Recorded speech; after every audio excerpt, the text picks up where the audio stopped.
Yakub memiliki 12 anak. Tetapi dari ke-12 itu, Yakub paling mengasihi anaknya yang ke-11, yaitu Yusuf.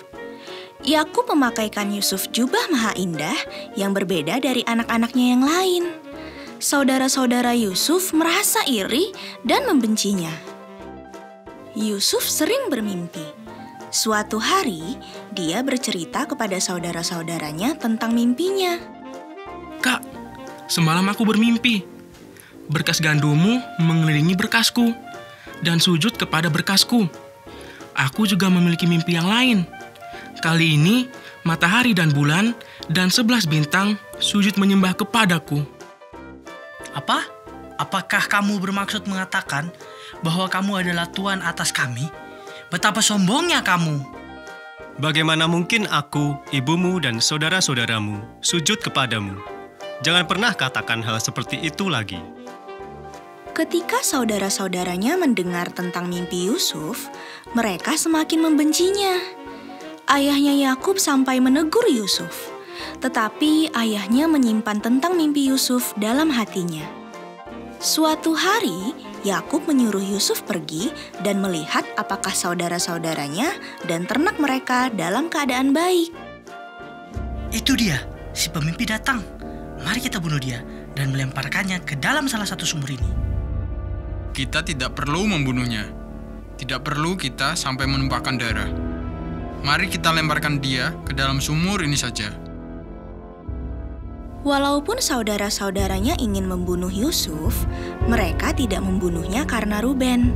Sebaliknya, mereka menanggalkan jubahnya dan membuang Yusuf ke dalam sumur.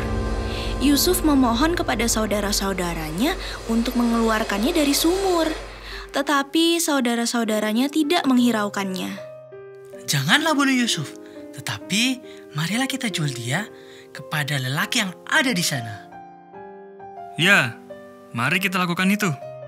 Saudara-saudara Yusuf menjualnya sebesar 20 shikal perak kepada pedagang-pedagang dari Median yang sedang lewat menuju perjalanan mereka ke Mesir.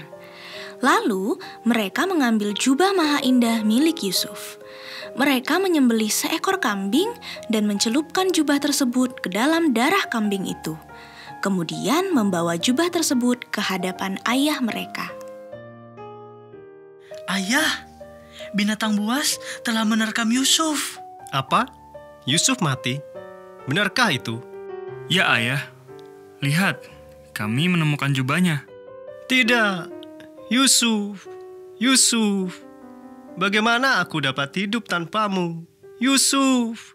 Yusuf dibawa ke Mesir dan dijual sebagai seorang pelayan kepada Potifar, kepala pengawal Raja Fir'aun. Kemudian Potifar menempatkan Yusuf sebagai kepala pelayan di rumahnya karena dia melihat Yusuf sangat setia dan pekerja keras.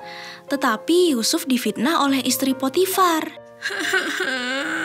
Suamiku tersayang, Yusuf telah mempermainkan aku.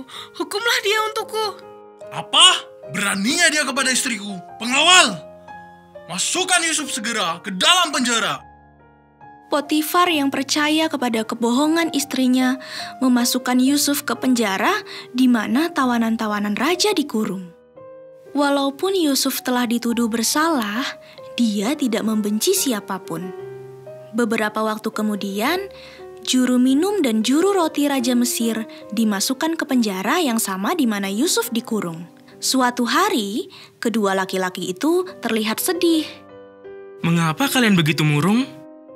Aku bermimpi aneh. Aku adalah kepala juru minum. Dan dalam mimpiku, aku melihat pohon anggur dengan 3 cabang. Segera setelah anggur itu bertunas, berkembang dan menjadi anggur yang siap dipanen, aku mengambil anggur itu, memerasnya ke dalam piala Fir'aun dan memberikannya kepada Fir'aun. Bagaimana menurutmu akan arti dari mimpiku? Inilah arti mimpimu. Dalam 3 hari, engkau akan melayani Fir'aun kembali, sama seperti yang biasa kamu lakukan ketika kamu menjadi juru minumnya. Jika nanti keadaanmu sudah membaik, ingatlah aku dan tunjukkanlah kebaikanmu, dan keluarkanlah aku dari penjara ini. Oh, kamu dapat mengartikan mimpi ya? Tolonglah dengarkan juga mimpiku. Aku adalah kepala pelayan roti raja. Dalam mimpiku, ada 3 bakul roti di atas kepalaku. Dalam bakul-bakul itu, ada bermacam-macam roti yang baik untuk Fir'aun. Tetapi burung-burung memakan semuanya dari bakul yang di atas kepalaku. Inilah artinya, dalam 3 hari, Fir'aun akan membunuhmu dan menggantung kepalamu di sebuah pohon. Hah? Apa?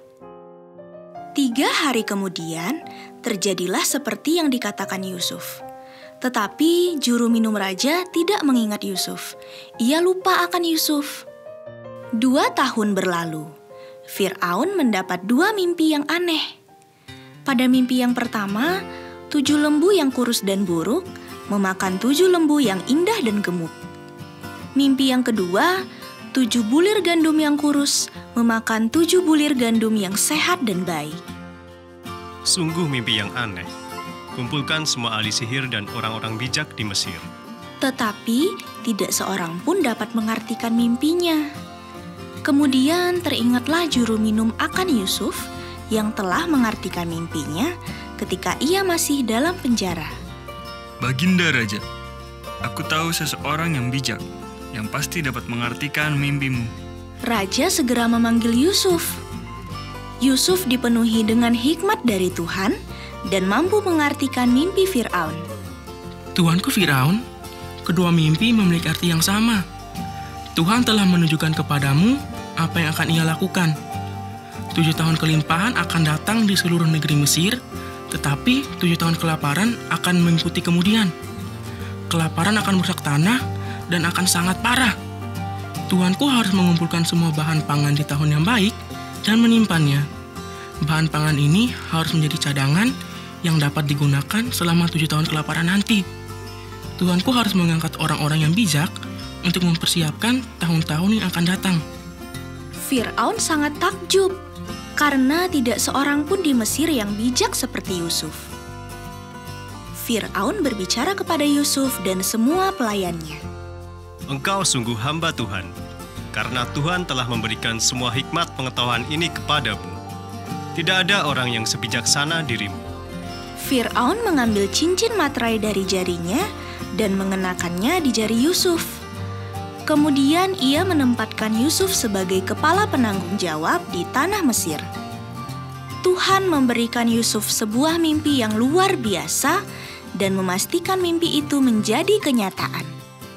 Tuhan mengirimkan Yusuf ke Mesir dan menyebabkan dia mengalami semuanya itu untuk menyelamatkan bangsa Israel. Dalam semuanya ini, Tuhan selalu menyertai Yusuf.